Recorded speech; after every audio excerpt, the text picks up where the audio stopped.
ఇప్పుడు చూడండి, భారతం తీసుకుంటే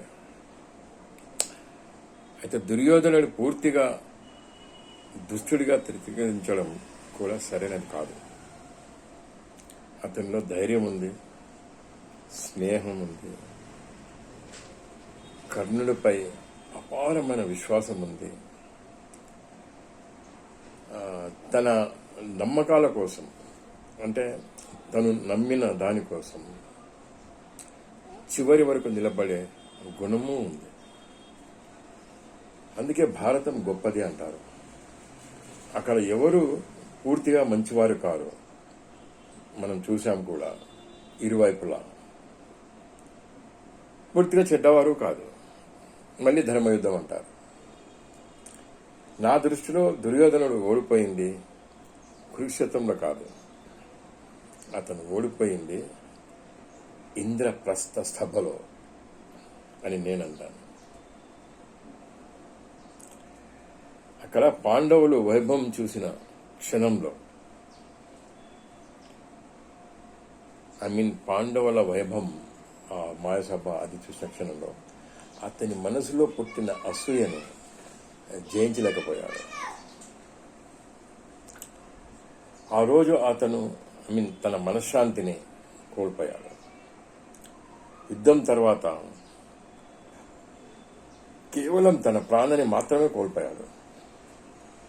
అందుకే దుర్యోధనుడి కథను నేను ఒక రాజ్యం కోసం జరిగిన పోరాటం అనుకోను, అలా చూడను కూడా.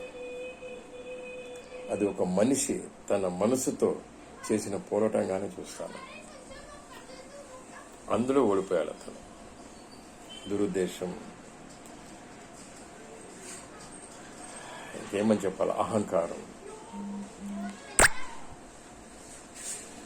నేనే అన్నిటికీ అధిపతిని అనే ఒక ఏమంటారు దుస్సాహసం. సో ఎందుకంటే బయట శత్రువులను జయించడం చాలా కష్టం అని అనుకుంటారు, కానీ ఇది సులభం. బయట శత్రువులను జయించడం సులభం. యాక్చువల్లీ మనసులోని అసూయను జయించడం చాలా కష్టం. ఇది మనకు జీవిత సత్యం, మన అనుభవాలు నేర్పిన పాఠాలు. బహుశా మహాభారతంలో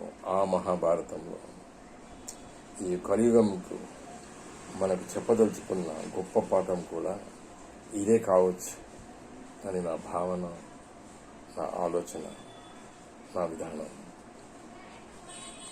నేను భావిస్తాను. సో అఫ్కోర్స్ మీరు ఏమంటారో నాకు తెలియదు, కానీ ఇంటే గెలిచి రచ్చ గెలవాలంటారు. రచ్చ గెలిచి ఇంట ఓడిపోయేవారు చాలామంది ఉన్నారు, కానీ రెండిట్లో గెలిచిన వాళ్ళు కొద్ది మంది ఉంటారు.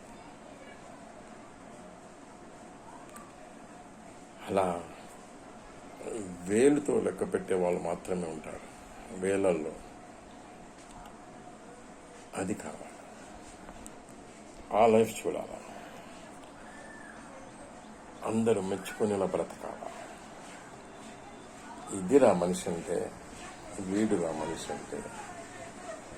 10 మందికి మేలు చేసేవాడు, 10 మందిని కాపాడేవాడు, 10 మందికి ఆదర్శంగా నిలిచేవాడు, 10 మందికి బ్రతకాలని ఆశ చూపించేవాడు. ఇలాంటి వాళ్ళు బ్రతకాలి ఎప్పుడు. వాళ్ళకి మరణం ఉండకూడదు.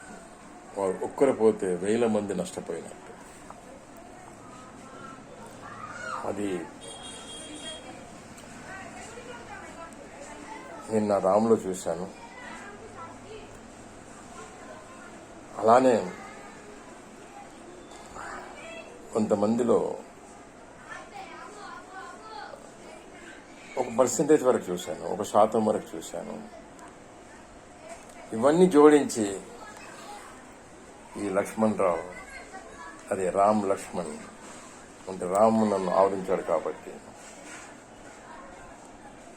ఇంత గెలిచి బయట గెలిచి అంటే ఇంట రచ్చ అన్నిట్లో గెలిచి అందరూ ఒప్పుకునేలా, అందరూ మనం పోయినా కానీ గుర్తుండేలా, గుర్తుపెట్టుకునేలా ఉండాలన్నదే నా ఆశ, నా అభిమతం. అందుకు మీ అందరి సహకారం కావాలి. ఇస్తారుగా? राम लक्ष्मण भाई, आपका राम लक्ष्मण है, हम अभी जिंदा हैं. राम बात करूं भैया आप लोगों से, रामाराव बात कर रहे आपसे. हमारा छोटा भाई का बड़ा भाई जुड़वा भाई राम बात कर रहा हूँ. यस, मैं लक्ष्मण में जीता हूँ और लक्ष्मण में ही आगे और चलेगा और अपना संसार और अपना यारों का या वेलविशरों का अच्छा देखते हुए, अच्छा करते हुए दोनों आप लोगों का यार बनकर रहेंगे. वो छोटा होने दो, बड़ा होने दो, लेकिन हम यारों का यार है बोल के दुनिया को बता देंगे. ये हमारा वादा है आपसे. ओके?